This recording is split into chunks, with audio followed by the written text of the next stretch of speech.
नमस्कार दोस्तों, मैं हूं शिखा जायसवाल। आरक्षण के बवाल के बीच बीएसपी सुप्रीमो मायावती को लेकर एक अफवाह उड़ी कि वो राजनीतिक जीवन से संन्यास ले रही हैं। ये अफवाह जोर ना पकड़े तो मायावती ने खुद इस पर अपनी बात सबके सामने रखी है और कांग्रेस पर एक बार फिर से जोरदार हमला बोला है। सोशल मीडिया प्लेटफॉर्म एक्स पर पोस्ट करके कांग्रेस पर कई सवाल खड़े किए और गेस्ट हाउस कांड का भी जिक्र किया। साथ ही राजनीतिक से संन्यास लेने की अटकलों पर भी पूर्ण विराम लगाया।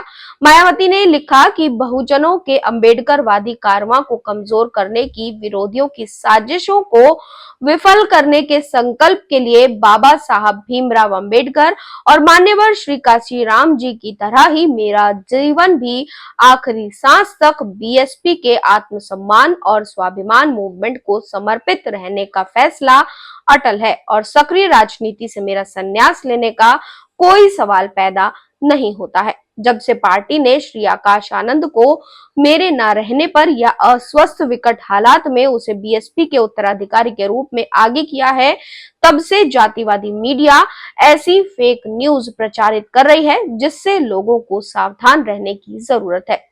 अब ये कहकर मायावती ने उनको लेकर चल रही अटकलों पर तो विराम लगा दिया, लेकिन वो कांग्रेस पर खूब गर्म हुई।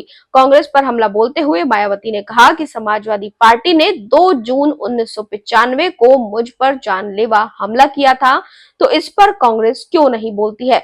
केंद्र में उस समय कांग्रेस की सरकार थी, लेकिन पार्टी ने समय से अपनी जिम्मेदारी नहीं निभाई। तब माननीय श्री काशीराम जी को उनकी बीमारी की गंभीर हालत में भी रात को उनके गृह मंत्री को हड़काना पड़ा था और विपक्ष ने भी संसद का घेराव किया, तब जाकर कांग्रेस हरकत में आई थी। मायावती ने लिखा कि उस समय कांग्रेस की नीयत खराब हो चुकी थी, जो अनहोनी के बाद उत्तर प्रदेश में राष्ट्रपति शासन लगाकर पर्दे के पीछे से सरकार चलाना चाहती थी। कांग्रेस के षड्यंत्र को बीएसपी ने फेल कर दिया था।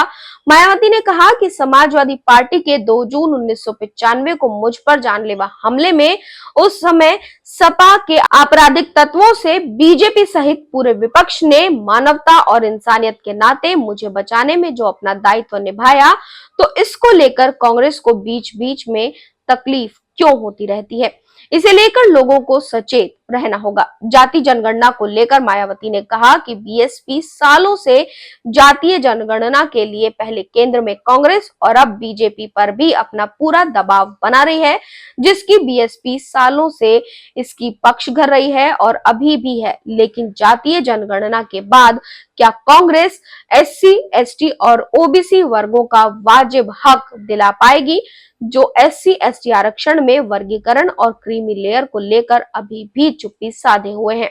कांग्रेस इस पर जवाब दे।